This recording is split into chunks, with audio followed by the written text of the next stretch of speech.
Bonjour, j'espère que vous allez bien. Aujourd'hui, market recap du 11 septembre 2025. Donc, premièrement, on rentre sur les graphiques. J'étais ni vraiment bullish, ni vraiment bearish. Donc, à ce moment-là, ce que j'ai fait, dans le fond, c'était tout simplement de tracer le haut puis le bas de la nouvelle de 8h30. Donc, data high puis data low. Quand data high s'est fait prendre ici, j'ai attendu que le fair value gap sur le 5 minutes se fasse irrespecter. Puis après ça, j'attendais pour une entrée sur le 3 minutes que je checkais, je pense. Ouais, c'est ça. Moi, je checkais dans le fond pour une zone d'entrée ici.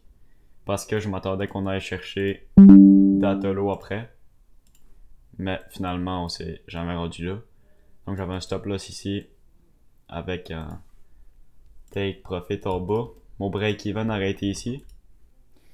Mais l'affaire que je me suis rendu compte, c'est que on était vraiment plus bullish que je pensais. On était vraiment plus haussier que je pensais.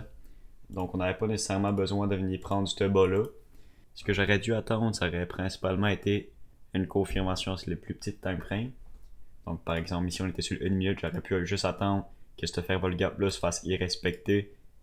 Puis ensuite, j'aurais pris le trade. Ça aurait fait que, premièrement, je l'aurais pas pris parce qu'on l'a jamais irrespecté.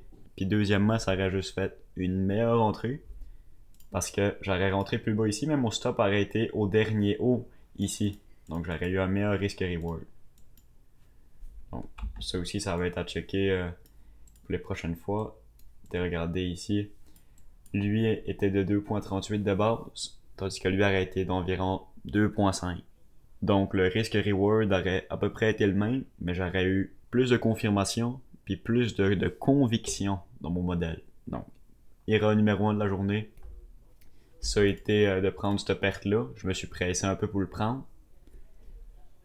Sinon, l'erreur que j'ai faite là-dessus, c'était peut-être bien de risquer un peu trop. Là-dessus, j'avais risqué 3 micros. Puis mon stop était peut-être bien à 350 pièces. Donc c'est pas tant que ça, mais c'était un peu trop dans les conditions justement qui étaient pas nécessairement idéales.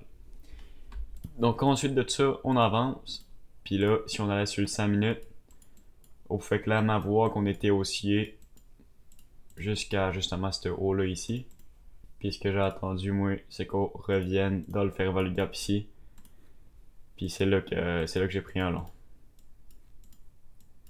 Donc j'ai attendu qu'on revienne dans le fair value gap sur le 5 minutes. Puis là, l'erreur que j'ai pas refaite, c'est justement d'attendre une confirmation sur les plus petites time frames. Donc il me semble que j'attendais sur le 2 minutes. Ouais, exact. J'attendais sur le 2 minutes que le fair value gap ici se fasse irrespecter. Donc qu'il devienne un inverse. Puis je suis rentré en haut ici avec un stop ici. Puis je visais la dernière manipulation. Donc me semble que ouais, exact. Je visais la dernière manipulation avant le mouvement haussier. Donc je visais à peu près la zone de moins 2 ici. Puis c'est ça. Donc c'était un 1 pour 44. J'ai bougé mon stop à break-even quand on a pris le haut ici. Puis sur ce trade-là, j'ai fait juste un peu moins de ce que j'avais perdu avant. Donc si on va voir le PNL, je suis à moins 17,70. Donc bon, ça aurait pu être une meilleure journée que ça. Mais c'est pas la pire journée que j'aurais pu faire. J'aurais pu faire pire, mais j'aurais pu faire mieux. Erreur numéro 1, c'est justement de pas attendre pour une confirmation en mettant sur le 1 minute ici.